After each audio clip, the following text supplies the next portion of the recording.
Heyo. And we're live! Quarter Life Critics. Today What? is May 1st, 2024. I'm sitting here today with my best May friends, Fools. Patrick What's up? and Grant. Yo. Welcome to Quarter Life Critics, the only show online where we review the best TV and film the world has to offer. And today, we have a big episode, number 30. Wow. In line with our quarter life ages, which we are getting dangerously close to not being in, but we will trek onwards. And today, like always, we have a director who's going to guide us through an intellectual discussion on a very important piece of cinema. And without further ado, I'm going to introduce that director, Patrick. What's Take it up, away. guys? What's up, listeners? So today we're picking an episode that, if we were in, the final quarter of our life, rather than the first one, I don't think we could survive. There's no room for us. Because this is No Country for Old Men. Dun, dun, dun. Kind of a badass Western-esque thriller. Mystery. Not to be confused with Brokeback Mountain. Not to be confused. Very similar, though. As Grant may have thought before. Very similar, but he probably won't get them Different twisted next vibes. time. Yeah, Quinn, you want to introduce, or Grant, I'm sorry. Would you like to provide a brief synopsis so our viewers can follow along if they haven't seen it? Yeah. Yeah, what's a country for old men? It's actually from my favorite poem ever. If you guys knew that. Is it? Oh, look, It is, Basil yeah. made- We got a feature Basil. Spotlight. Oh, she's out of here. She's camera So, shy. this is a synopsis from Google here. It's while out hunting, Llewell Moss finds the grisly aftermath of a drug deal. Though he knows better, he cannot resist the cash left behind in a briefcase, and he takes it with him. The hunter becomes the hunted when a merciless killer named it's not sugar. It's not sugar, Sugar. Sugar. Sugar. Sugar. Sugar. Anton. Picks up his trail. Also looking for Moss is Sheriff Bell, Tommy Lee Jones, an aging lawman who reflects on a changing world and a dark secret of his own as he tries to protect Moss. And this one is missing. There's a third person looking for Moss too, who is hired by I don't know. Bank Corp. Bank Corp. A little ambiguous, yeah. Yeah. And that was played by Woody Harrelson, who as Carson Wells. And there's a lot of people looking for Llewell. A lot of money. Yeah, a lot of money. I think a few million. 2 million. Dos Equis. Dos mil. Actually, I don't know if it was a it's- full 2 million. I'd say it's a thriller. You are following mainly Llewell Moss as he tries to Llewellyn. Llewellyn. I Llewellyn. can't say it either. Goes out of my head. On I text, know. it doesn't look right either. I know. I'm like Llewellyn Moss as he's trying to really get away. So he's got the money. All he needs to do is, GTA. Escape death. You got the stars on you. You just need to lay low, and then the police. will He's forget doing his about best. you. He's Smart. Yeah, he is smart. He's very Well, they- smart enough. smart on his feet. Yeah, but not like smart enough. yeah. well, so, is anyone? So I'd say it. He's the protagonist. Oh, for sure. Would you? I would. I thought that until, I don't know, 75% of the movie. And then I I think remembered how Sheriff Bell introduces the film and ends the film. Not to get into the finale yet, but I think they're Then- both protagonists. You could have multiple. yeah, I would just say if the story is about one person, say, because in the title, No Country for Old Men, I would pick Belle, but it's like That's ahead of fair. ourselves. That's who's sure. like, but for the majority of it, the vehicle of the story is going through Llewellyn. Yes, Because the events kind of go around him. I think there's a lot. To a greater theme of I Belle. think yeah, we were kind of Belle through this, as Yes. you know, we were taking the perspective of Belle as he was worried about Llewellyn. Is that fair? I think in the novel too, there's a lot more backstory on Sheriff Bell, and I can he's see the that. narration. But for a movie, you need a visual little vehicle. Llewellyn does the trick. Yeah, it felt like there was probably more backstory, you know, like they couldn't get that deep with Belle. So at least to me it felt a little disjointed at times. But anyways. It's actually written as a screenplay. Really? So like it was written intended to be for a movie. So while there was a little bit more, I think it is like pretty true to like that's what his purpose was for. There wasn't a book, an original There was a book. Yes. Yeah, but it was like intended like it was not a book like if he was making any book, Cormac McCarthy, it was like this would be a movie. Like it was written with the intention of like translating to a film.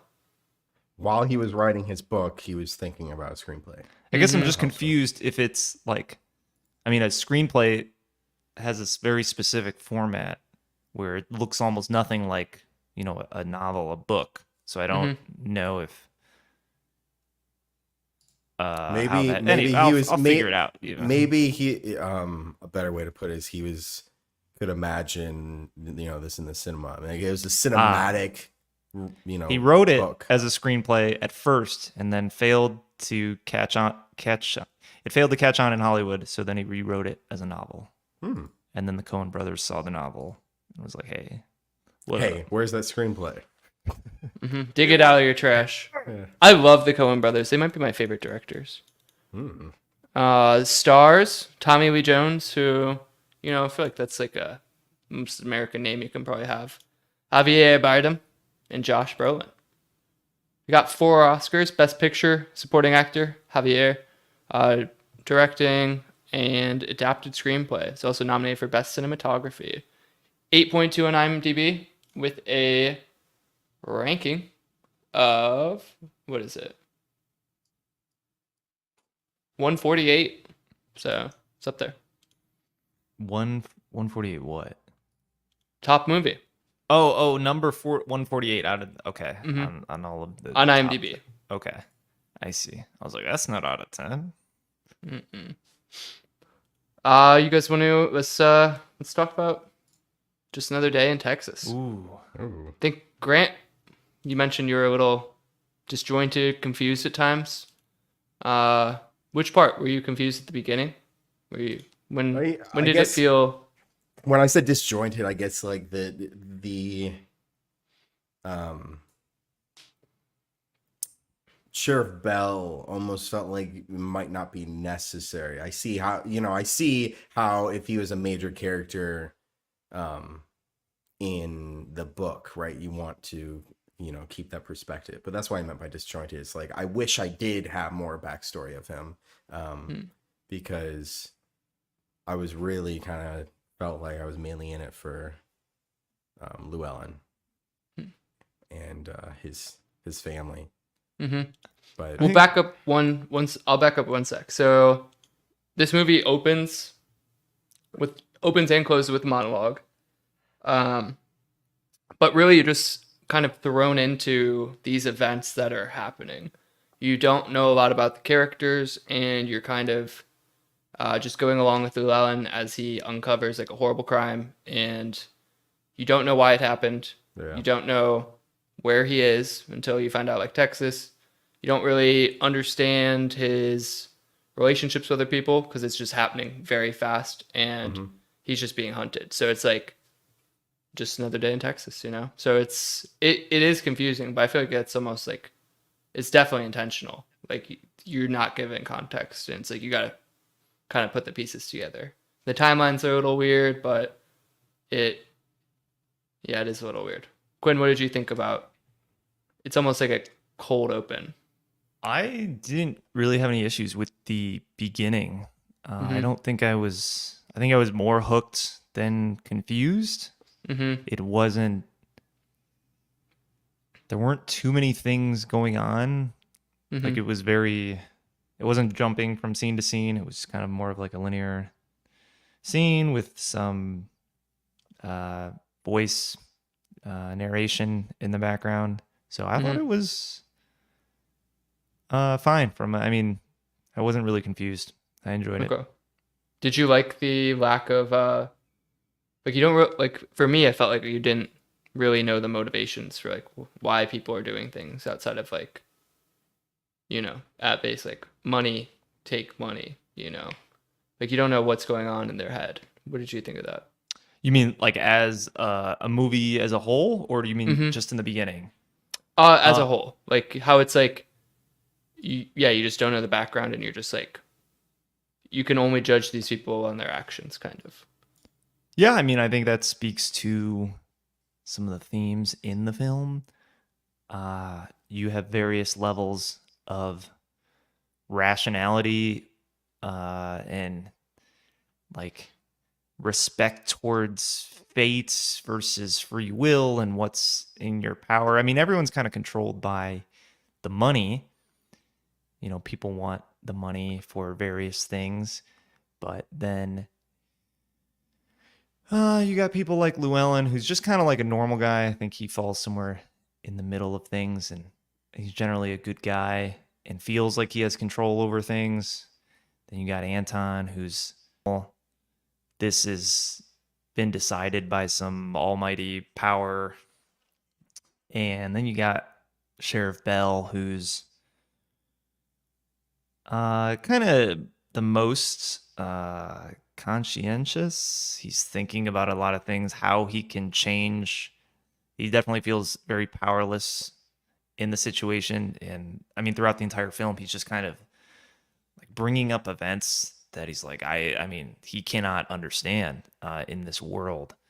So he's a lot more unwilling to give in, like, he's not going to abide by any sort of coin flip. There has to be a reason. I was even thinking of the curse while I was watching this film because I was like, these are different people grappling with like these crazy situations, and how much of it is really under your control. And this was definitely a lot less humorous than the curse, but some of the same ideas. Cool, cool, cool, cool. Grant, any thoughts of your own on the lack of context and kind of just the themes throughout? Yeah, the way this opened, I did mention, disjoint. It introduces both characters, right? So it introduces Anton at first, and not knowing anything about this film, immediately my head is going towards serial killer, right? This seems like a serial killer dude. He brutally murders a cop, and then scenes later he kills an innocent bystander for his car with no any he doesn't care. There's no conscious when he does this stuff. So he's like a cold hearted killer. And so that's kind of the initial thing. But it's like Quinn said, it draws you in right away. Like there's no lack of action at the beginning. And then Llewellyn, it was, you get into him, he's hunting, and he's just kind of a standard guy. And then they do a really good job with the cinematography of you being curious as well. You feel like Llewellyn when you're exploring this like drug deal gone wrong. You're like, Mm-hmm. okay, you're like, what's in here? Okay, interesting. And he's very, he's a hunter, so they kind of use that like tracking, aspects where he's like, okay, and then he kind of lines up and he sees, where's the last man standing, and Mm-hmm. then he finds him and he finds the money. And since that, after that, you're in it. Like you're like, all right, fuck yeah, this is cool. I remember, then he takes him, like he goes back, and then he goes back to the fucking crime scene with water, where you're like, It was nice, very nice of him. very nice of him. But my girlfriend had walked away, Katie, and she had walked away and said I could keep on playing. And then he goes down to find the guy, and the guy is now dead. Mm-hmm. And then he looks up the hill, and there's like people next to his car getting out. And then he's like, oh shit. And then you see him slashing the tires. I was like, all right, I gotta pause. This shit's hitting the fan already, you know? And it was. And yeah, I wasn't confused really. I think they did a good job in the beginning. I think it was like jarring because you were thrown into it. But I mean, they introduced this killer. And then they introduced kind of the main like protagonist that you feel, or I felt like he was the main protagonist. And then you're in his story, and then you're like, how the fuck is this killer gonna make it into this guy's story? So I thought it was a good job. Yeah, maybe confused was the wrong word. I like jarring better because it was jarring. You know, it's just like quiet, and then he's getting strangled, and then you see like a horrible murder scene. So yeah, it is a lot going on. Well, with one of the coolest weapons of all time. I mean, that I can't believe I haven't like seen that, or like maybe it's been referenced elsewhere and I didn't pick up on it, but pretty cool. It's pretty cool. Yeah. Well, one also, Texas themes. Just another day in Texas. You guys notice how many cool Broncos they had? They were driving around those Broncos. They were pretty sweet. They were sweet. Yeah. The only thing, I saw a lot of cars. I was looking in the background once, and there was some sign that I think was missing some lights because they're in the desert, and there was some sign right before the motel, and it looked like Las Vegas. And I was like, oh, that says, I just got back from Las Vegas, so Vegas was on my mind. And I was like, that sign's... What? When is it not? That's true. When is it not? And I was like, that's Las Vegas. And then they pan to the motel, and it's like something Texas. And then I Google, I was like, where the hell was this filmed? And it was in Las Vegas. I don't know why they didn't remove that sign. You noticed Las Vegas, and it was... Yeah, I was like, it says Las Vegas there. No, it's Texas. Yeah, well, it did seem a little bit Vegas-y. It's just like Southwest. Yeah, the desert seemed less Texas-y, more Vegas-y, or Nevada-y. Even like Mexico or something. But there's a lot of money. Yeah, so the one thing you have like in this movie, you have like the strong, very famous actors, winning Oscars, having long careers, But the one thing that was so refreshing was all the side characters came to play. I feel like in today's world, like I don't know if like maybe this wasn't a big budget movie, but it won Oscars. Like I feel like there wouldn't be so many side characters with so much like dialogue in like a 2025 Oscar nom.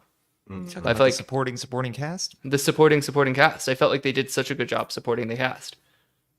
Supporting the supporting cast. Even that, yeah. Yeah. That's the triple support. Did you guys like feel like that as well? Like, did it stand out? Do you disagree that wouldn't be seen today? I think I would disagree with you. I don't know if it was that obvious to me that there was anything different about the supporting characters. Okay. I thought the scenes were great. And maybe that helps the supporting cast, raise up, rising tide, lift all ships or whatever. But as I wasn't really too interested in any of the supporting characters that much. I thought kind of the trio, the triangle of power and the main guys, I was in it for them. I was too, but it was just like refreshing that even when like I feel like if you have these like high profile like A-list actors and they're like just sharing the screen time, like I don't know, it just felt unusual to me. But do you have an example, Pat, of what of something you might like? Yes, I really liked. Well, it's your clip later. I didn't pick it okay. because All that right. is like such a cool scene. But even just like what's his wife's name? Everyone has two names. Let's see. Carla Jean. Carla Jean. Carla Jean. Carla Jean. Her mom, I thought she was so funny. Just immediately got Llewellyn killed by just saying where where they're gonna stay. They're Yeah, on the run. It just Yeah, just because she's a crabby old lady who Mhm. need, as soon as someone like it's the crabby. easiest con ever. I'm old. It's like, yeah, there's Mexican dude just helps her with her bag, and then she's like, we'll tell him anything. You know? good for nothing son-in-law. Yeah. I got I don't know cancer. You know how many people I know in El Paso, Texas? They're all. But Yeah. I think those I- scenes, the ironic parts. I mean, you have that one. You have where these horrible things are triggered by just some dumb moments. Where you have that. You have him deciding to like come back at like midnight with a jug of water. I mean, that's totally stupid. Stupid. He's like, no, fine. Are there any Couldn't others I'm sleep. missing? Just some dumb chance. Him kind of being stubborn with Woody Harrelson. If he would have made a deal with him then, and said, "All right, I'll tell you where it is," he probably wouldn't have died. But by the time he decided to call Woody, he had already. Did he been ever killed. call him? Yeah. Right after. Anton picked up the hotel. Yeah. He's not here in the way you think. Yeah. But I am kind of agree with Quinn where I don't think it's a style and rare to see nowadays. I think it's just kind of a testament to the Coen brothers directing and really I think dialogue. Also potentially the fact that it was adapted from a novel. I think this dialogue is so strong with these characters. Like to your point, the without getting it, the gas station guy. So like you felt like you knew that, like he, was in one scene and just through dialogue strictly, and I mean obviously his acting, but you felt like you knew him and you knew what this guy's personality and he played a role. I felt like there was multiple characters like that, and I really think it is the strong dialogue. Like the dialogue was really good. The writing was just really realistic and painted these characters, and I don't know, I'm sure it's a joint job of Coen brothers, their screenwriting, their adaptation, but I'm sure Cormac McCarthy too, as a novelist, he probably's got the dialogue down, so I noticed it, but I think it's more just good movies are rare. So That's true. That's true, too. so this is a good movie, and I like this segment because I think it's worth talking about. It's really cool to see these supporting cast. It's like a book, it's like that makes it, it's more immersive. You're part of the world. If you start to understand these characters more, you feel like you're just more enveloped in the story. Yes, it's built. The world is created, and it's every scene is tight. Everything is like, you can't go get water, Katie. You might. Well, and might die. You totally missed it. You said, this won the best picture. What are you doing? Number 149. All right. So let's show some clips here. And what kind of clips are we gonna show? They're gonna be happy clips. I don't think so. No. Are they going to be sad clips? Evil. I was trying to do Mermaid Man, but who knows? Let's see. We're gonna show Anton at his worst. We've each brought a clip Dun, dun. of this, shockingly, this psychopath, not a good dude. You don't want to find yourself alone with him in a hotel room per se, but some characters do fall into this trap, and they usually doesn't go well for them. So let's show a couple. So we're gonna go with Grant's first. We'll go chronologically. So I just want to preface my clip for a second. Okay.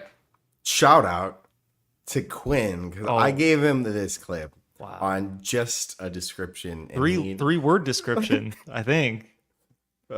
Chicken truck Airport or dude. airstrip? Airport. How the hell is this playing? Well, All right. Oh, Airport or airstrip? a lot of us are clicking on it.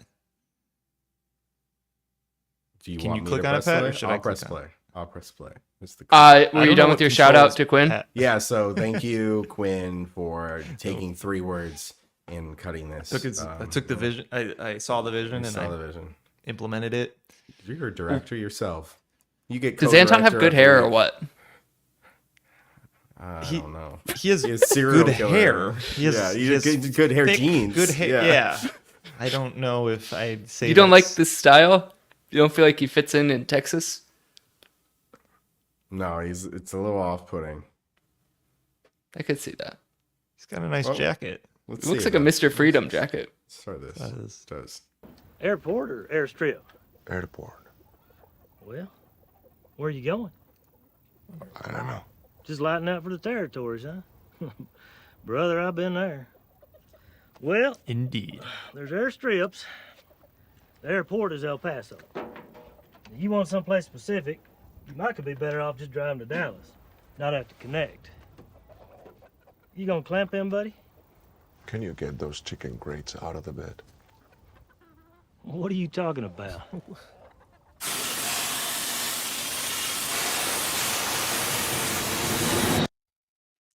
It's all up to the imagination.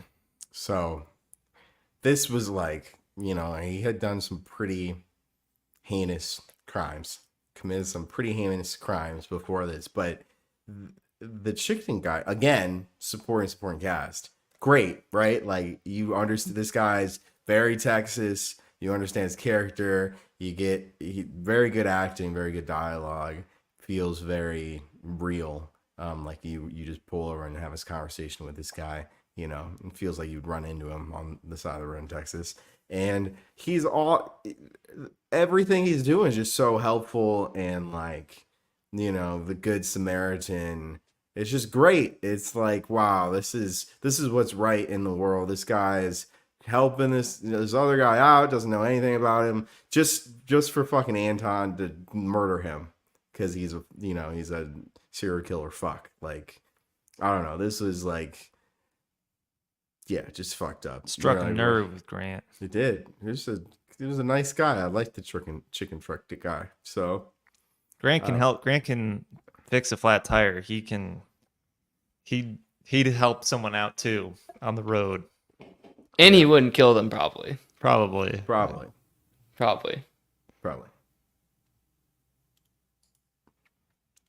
All right. Did I get the Quinn? Was your clip first? I can't remember. Quinn says, Yes. Yeah. So I lied. I realized that right as I saw it. But so okay. I'm so sorry for lying, viewers. You can trust all me. Here is Quinn's clip, which should have been played first. It's All okay. right. Heads then. Gotta watch through this. I think if I talk Well more done. to it, it doesn't get flagged. Don't put I'm it in not your sure. pocket, sir. Don't put it in your pocket. It's your lucky quarter. Where you want me to put it? Anywhere not in your pocket. Or it'll get mixed in with the others and become just a coin. Which it is.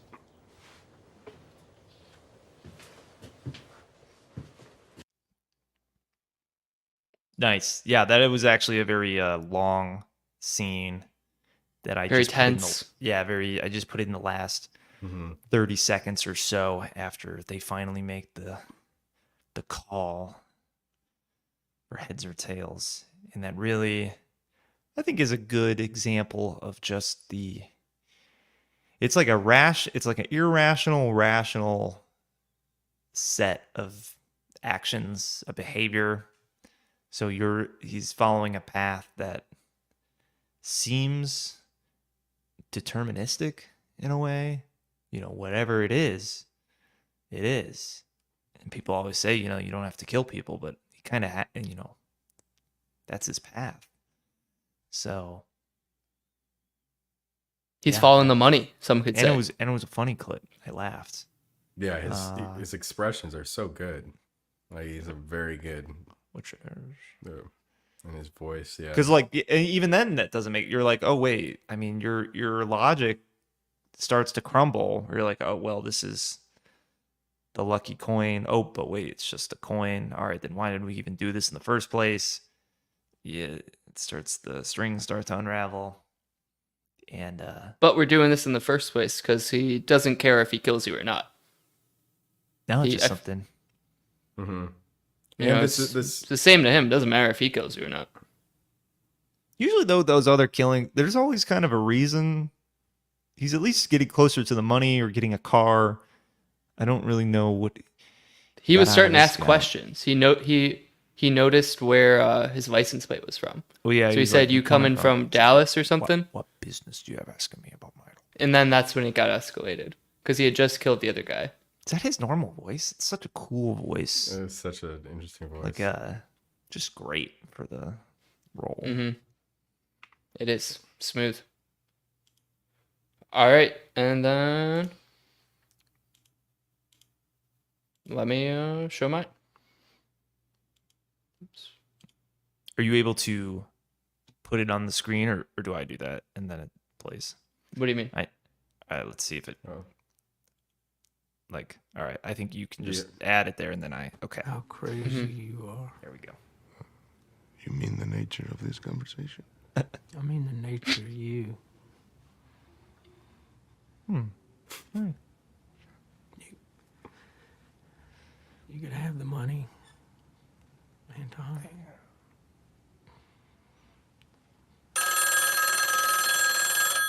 Jarring.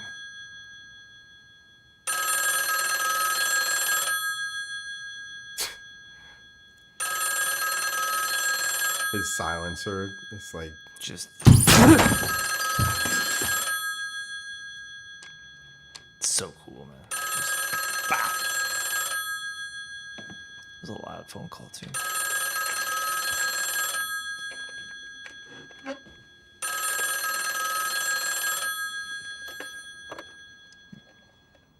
Does he call him? He does. Yes. Beautiful. Yeah, pretty cool. Pretty cool. I thought Woody Harrelson did a pretty good job, but it's hard to outshine Anton Sugar. It was kind of his last hurrah. I mean, as soon as he found that money, it reminded me of LA Confidential a bit, where it was like, I've solved it, and then you go to because they're both great films, you go to the main guy, or I don't know, some terrible fate is in your near future. Mm-hmm. Yeah, fun fact for Woody Harrelson.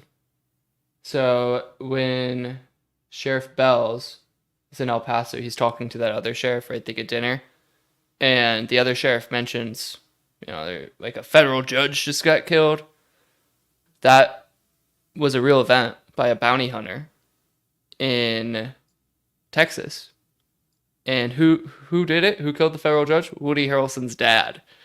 So he's literally like playing what could have been like his dad. Is Woody Harrelson's dad in jail? He was a killer for hire, so who killed a federal judge. So father received a life sentence for the 1979 killing of federal judge John H. Wood Jr. after many previous murders. He died in penitentiary in 2007. Supermax prison. Jeez. Probably a weird role for Mr. Harrelson to play. That's crazy. It is crazy. It's very crazy. He was a professional. I didn't know that about Woody Harrelson. I had no idea either. But I like admitted Woody. he was involved I like in Woody dozens of murders. Bro was a hitter. Oh, I think he Quinn's just left face. the family too. I'm doing a little reading. I think he left Yeah, to go get usually some you- milk and Yeah, it's never interesting. came Yeah, back. the hitman didn't have a family life. You know? Wasn't like baseball coach. Yeah, you a little bit Get 'em. higher. Get him, Woody. Good throw. You got it, son. What'd you say about my son? We'll be having words. Where's my cattle gun? All right, and then we got a bonus clip. From Quinn. Bonus clip. Now this Sure. is let's just play it. You now. need a little preface. No, I'll do a little afterword, a little Epilogue. an epilogue. I don't want to put ideas into your head, you know. You can never do that.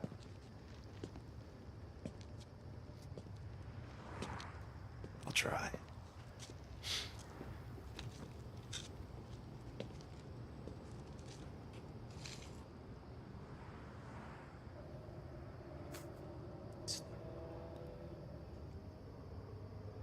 Get Sheriff Bell here. I guess, yeah, you could just be listening to the show, but you should watch the show on YouTube Live. We gotta narrate these clips. Make sure we don't get flagged. I hope so. We'll find out. This one's like semi-new, but yeah, Sheriff Bell's going in. Oh, there's Anton. And they're seeing each other barely through the reflection of the metal keyhole. Oh, pistol drawn. Come on, 2 hands on that thing.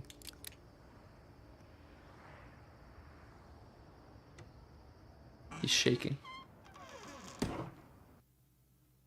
And the clip ends. It wasn't With him there, Open the door. but he moved. So- Earlier, Patrick was mentioning parts being confused, jarring. I didn't think most scenes were. I thought most scenes were pretty obvious what was going on. This one threw me for a little bit of a loop, and I went down a little bit of a rabbit hole. And I wanted to get your guys' opinions on what the hell just happened there. What do you think happened? I think we were seeing Sheriff Bell being very afraid to enter where Anton could possibly be or has been before. So we're seeing, like, that's where Llewellyn dies, gets killed by the Mexicans who know because of his wife's mom, share the information with him, but they weren't able to find the money. So the money was allegedly in this motel, but the Mexicans couldn't find it. But Anton's been here. We see that through the keyhole, and that we are seeing the fear that Anton puts in people. Yeah, are you suggesting that this is maybe him imagining or This is a expecting the manifestation worst? of his fear. Yeah. You don't think It's like Anton's it's a dual actually timeline. there? Yeah, like he was there earlier. But at Yeah. that moment when he opens that door, you don't think he's there. No, he's not there. Grant? I took it more literally that he had left through the window in the back. So you thought he was in that room. Yeah. See, this is why I like the scene so much. Because I don't even know what so we got Grant who said he's in the room and somehow he escapes out of the room. We got Patrick, we got the manifestation of fear route. I'll say the 2 other theories that are kind of the leading He's a ghost. theories. No, well, I guess one is maybe one kind of is in line with what Pat said. It's kind of split into 2 different things. One is the dual timelines, like he was there at some point and it's just set up at a different chronological time, or it's completely made up where it's just a manifestation of his fear at being Sheriff Bell. But the 4th theory, and probably the one I settled on, was he's actually there, but in the adjacent room. You know, there's 2 rooms quartered off Mm-hmm. by the caution tape, and you can't really tell the lock on the other door if that one's also blown out. And you kind of get some hints that, you see the vent where it probably seems like Anton used a coin to unscrew some of those screws, but probably the money was in the other room, or you had to get it through the other room. Similar to the other motel. Yeah. And also, like, continuing with this 50% chance of dying theme where, the sheriff, he has two doors. If he opens one door, he's going to die. If he opens the other door, he lives. And he chooses the living door. I like that. So, yeah, I don't think he went out the window. I think the window, they showed it that it's locked. So I don't know how you'd leave through the window. That's where and he's a have ghost. a locked window. Yeah. There's some other reasons for why people thought he might have left. He might have been in the room and like left when he opened the door, like he hid behind the door or something. But The door kinda hits the dealing- wall. Can't be there. well, they kind of said the door. If you rewatch the clip, the door kind of just stops at the wall. It doesn't like bounce. It doesn't have a lot of give to it. I don't know. I was watching the clip a million times. I was like, I don't know. If you think one way, you start to see it that way. That's fair. It is. It's ambiguous. So It is fair. ambiguous, but I don't know. I was jumped from all the theory. I thought it was a great scene, and I was like, no, it's got to be a manifestation. It's all in his head. But then I was like, well, that doesn't really. There really aren't any other scenes like that. But it kind of accomplishes that feeling. So I don't know. Just curious what you guys thought. It's a great scene. It's a Very good scene. sweaty scene. A lot of sweaty scenes in the movie, and that was one of them for sure. And that's the scene, right? I mean, before he decides to retire. I mean, that's it. Him like just opening that door Yeah. and being confronted with nothing. Just this overwhelming anxiety and no good Fear. things. Fear. So maybe this is a dumb question, but in Yeah. general, so Anton is a hitman, but who hired him? The Mexicans? Good question, Grant. No, the banker, the dude he kills. The dude he kills? Mhm. What banker? The dude with the mustache who's Who hired Woody as well? Yeah, he killed him because he hired both. two Yeah. people. How many? And he said something like, "You don't like Yeah. 2 screwdrivers, or whatever. You need one. You get the right tool for the job." Yeah. Okay. But he also, I thought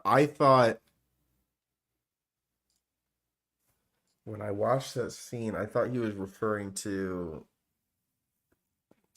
the I thought he was upset because he was talking to the Mexicans, Hmm. right? Does that ring a bell? Or no? I don't think so. I'm not too think- sure about that. I thought about that too. I mean, how he's technically a hitman, but he definitely seems to be operating, by his own accord. More of a contractor. Mm-hmm.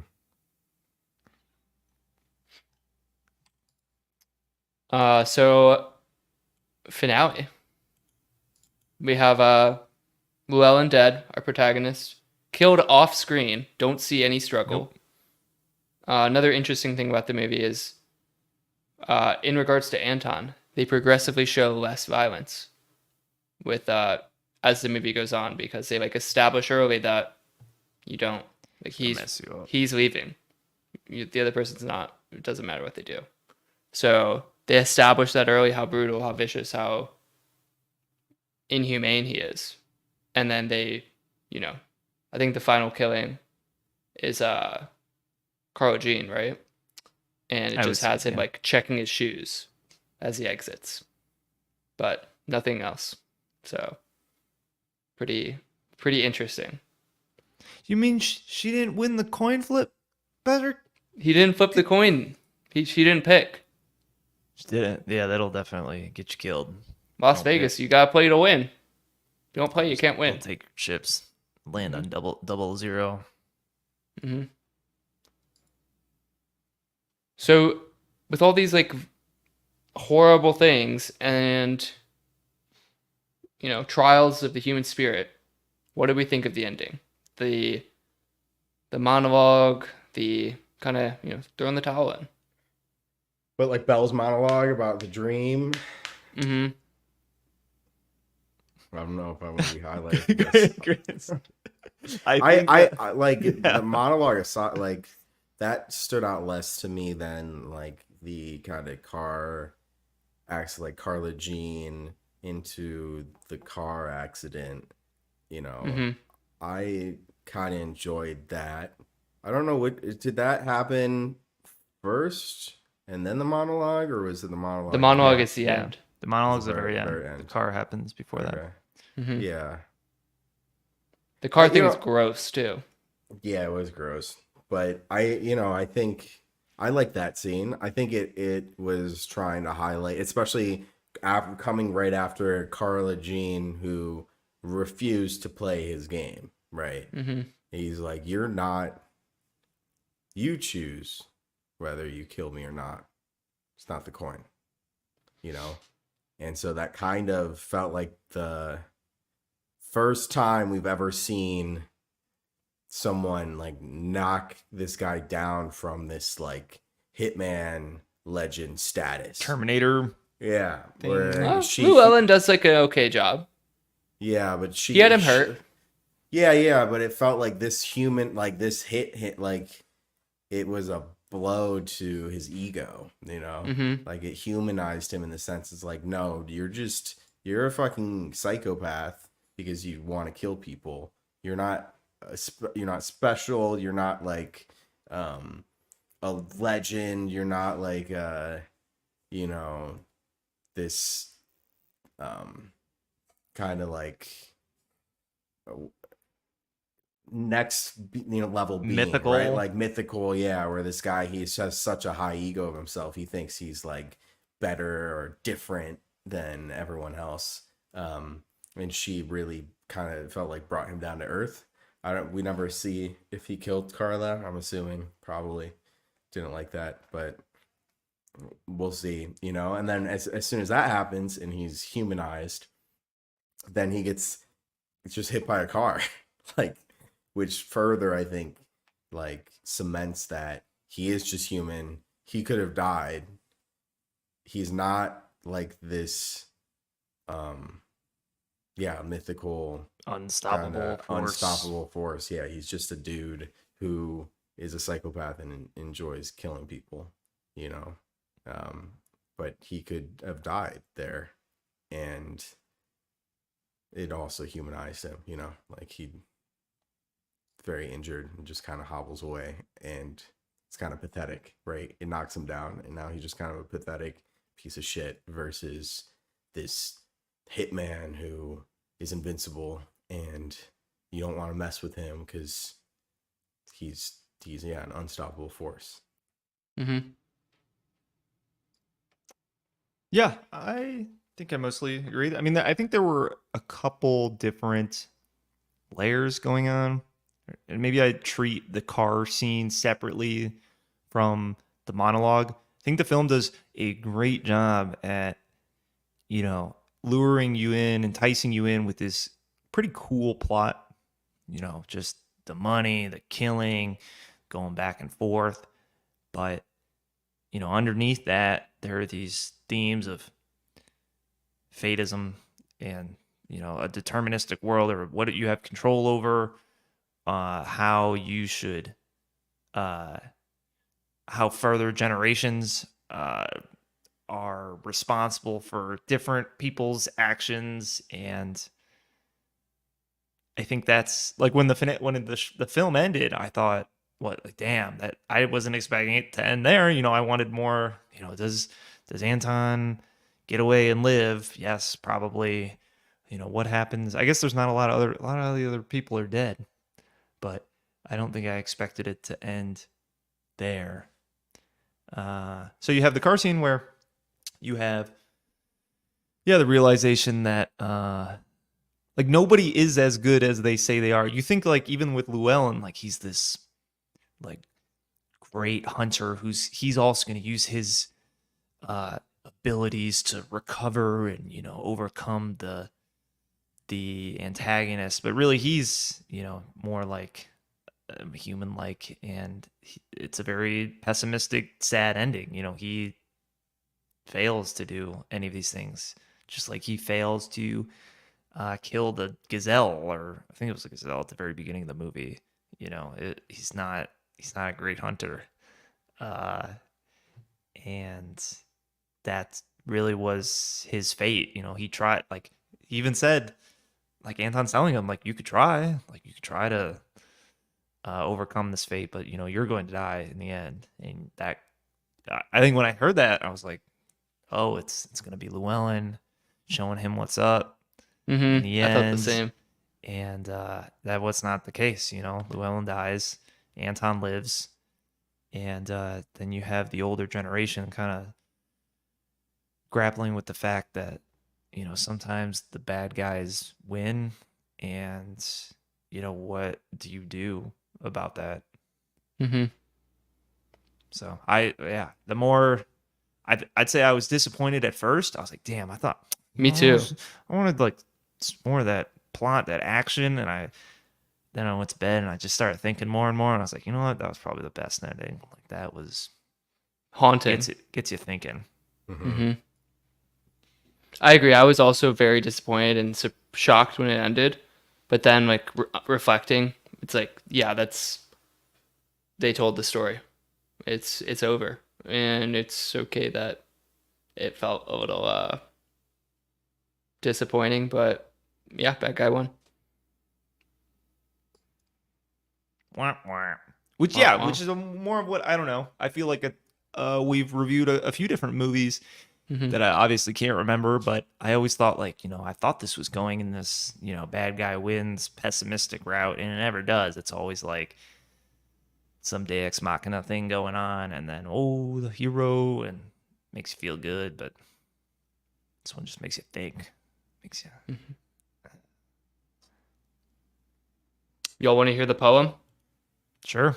So what is this poem? This is It's called Sailing to Byzantium. Here, I can share my screen so you guys can Okay. do 'em.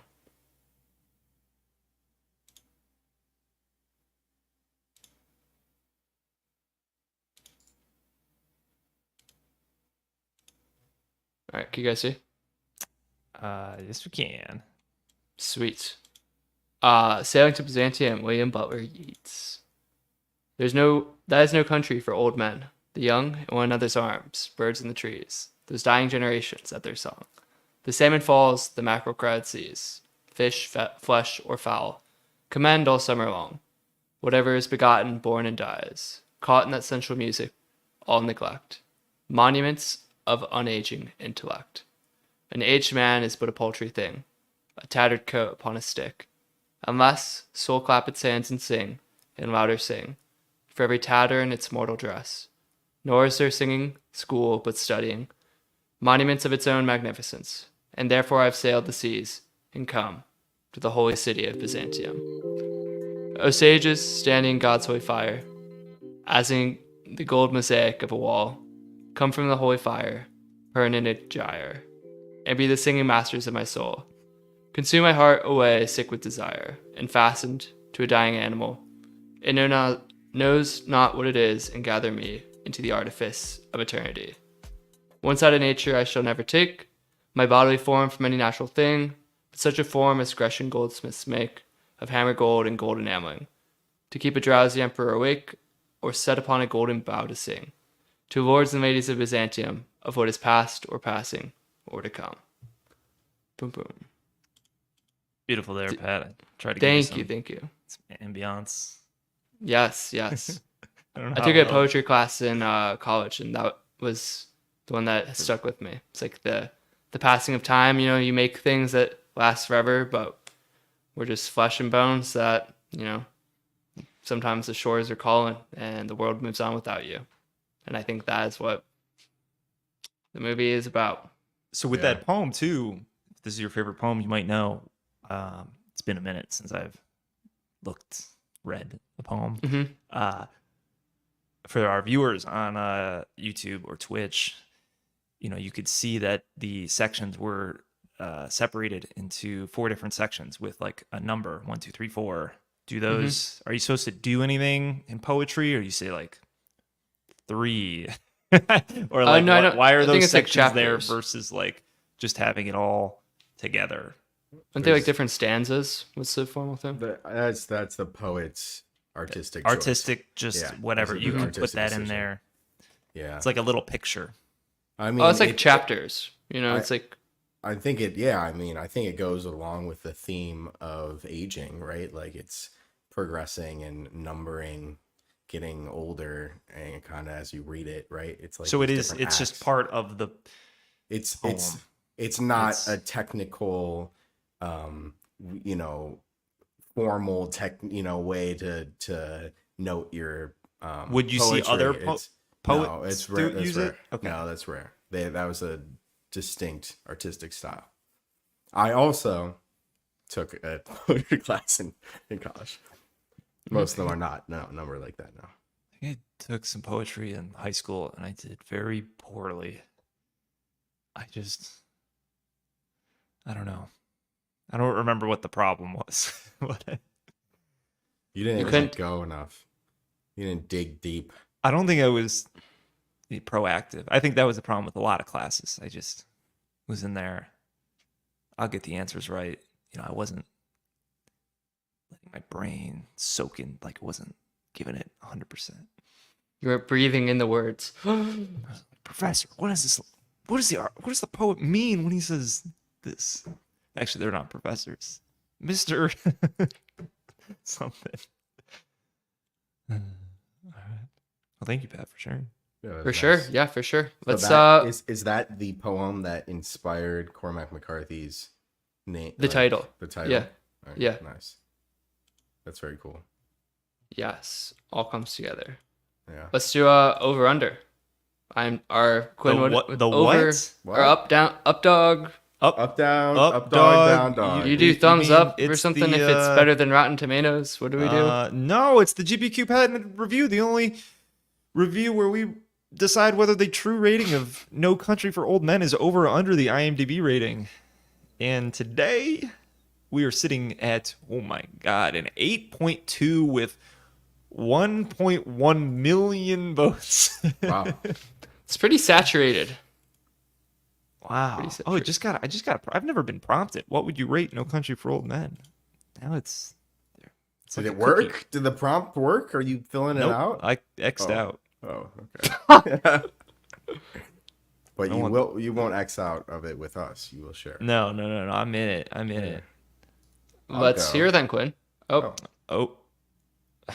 Grant. Excuse me, Grant. It's my my turn. Director's been designated. it's pointed to me. I'm gonna 8.2. I'm gonna go in over. I thought it was a good film that only got better over time. So, like I mentioned before, I think it really sucks you in with this interesting, thrilling plot. You could probably remove the sheriff from the film, and it would probably be a solid 7 to 8, maybe. But they take it to the next level, and they start thinking about topics that are, larger than life, that go beyond just money and drugs and the cartels. murder. And now and I'm also happy, I'm glad I finally saw this film, because it's one of these films you hear about it. It comes up, No Country for Old Men, blah, blah, blah. And you just, I don't know, in my head it was like a Western, and maybe like someone shoots another person. And yeah, no, it's great. Awesome. Thank you, Quinn. Grant. Yeah, I'm gonna go over as well. Really enjoy this film. I think the my favorite, part of it and why I'm going over is just how like gripping it was. I think the story was great and it was dealing with really human. It wasn't just like a slasher or a serial killer. It was dealing with, kind of philosophical um pieces of life that we deal with. And while the whole time I think being very like thrilling and entertaining, like you're definitely gripped and you're in it, but it's also like deep, it's not just violence. People talk about it, like I think I brought up to my parents and they're like, oh yeah, there's a violent film, I think blah, I've blah, heard that blah. too. They're like, I just remember like blood and people talking about blood. I was like, It's damn, just such a violent film, but it's like, yeah, but it's so much more than just a violent film. Like, it's not Kill Bill, which is just like, it's not violence for the sake of violence. I think it's a, and to your observation, Pat, that it starts violent and increasingly you just see the aftermath, which makes it, it kind of humanizes it too, or makes it more relatable, because when you see all these fucking headlines, like you see the aftermath. You see the picture of the bloody, you see Moss, a picture of Moss just dead, mob, like Mexican mob, Crime found scene. dead in a hotel, and so yeah, I think it's, and it was unique too. Like the flavor of this film was really good and refreshing. Don't know many films like it off the top of my head. So for those reasons, I think it's an over 8.2. Awesome. Thank you, Grant. I will say too that we did talk about the finale, but we really didn't talk about the finale. Like the significance of that monologue and his dreams. And I don't think we have time for that. But I would just encourage people to think about that and what it means to them. Because I think Is your dad showing you when life is getting too hard? sometimes when he's a nice guy in my dreams. I'm also going to go over. I'm going to join the club. This movie's got so much going for it. One, it's beautiful. Every scene is like tight, I believe someone said earlier. From the dialogue to the acting, everything is incredible. It's got one of the best villain portrayals I can remember ever seeing. Anton Sugar, whatever his last name is horribly excellent. Three, combining these, what you guys referenced with like the deeper questions of life, the deeper themes on top of the violence. Anytime you can combine like horror level tension of like, oh my God, like I'm on the edge of my seat and like I don't know what's gonna happen next, with like existential questions, and it comes out good, it's a pretty solid movie for me. I will always probably go over, just because like being thrilled, and I like, I'm curious. I like to wonder those things. Wow, the rare QLC triple wreck. You heard it, guys. We had 3 overs. You know what that means? If you Grant's haven't not director. I get to direct again. If you That's haven't true. seen Oh, this, I didn't know that. Oh, yeah. Sorry, Grant. If you haven't seen this film, it means you gotta go out and watch this film. It's available on HBO Max, I believe. I don't know. I think so. Could be. Paramount Plus. Yes. Sure, Paramount yeah. Plus.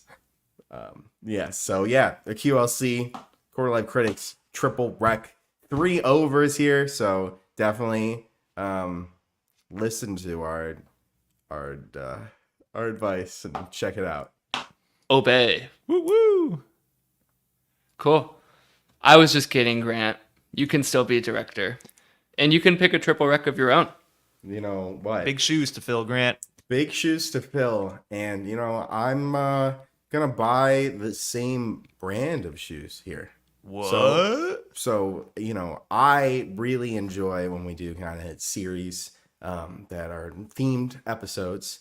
And, Patrick is talking about how much he loves the Coen brothers.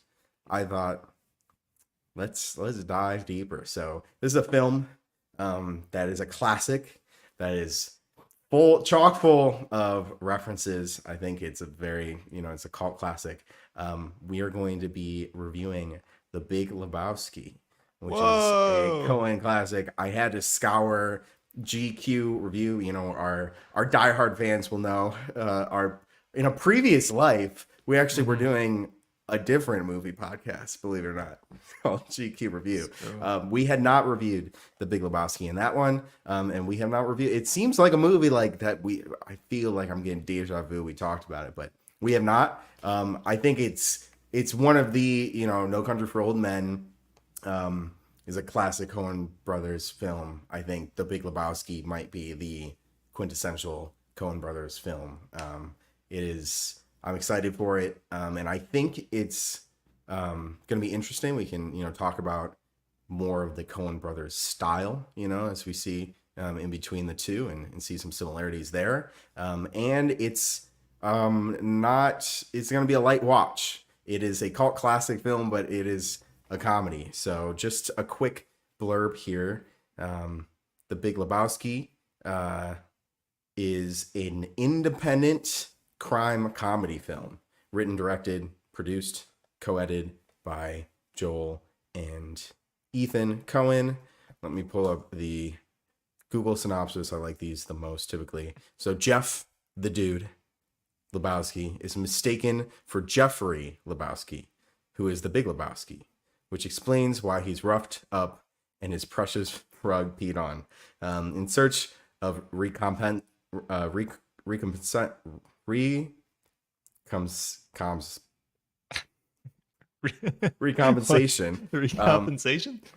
his recompense. I don't know that word. Recompense.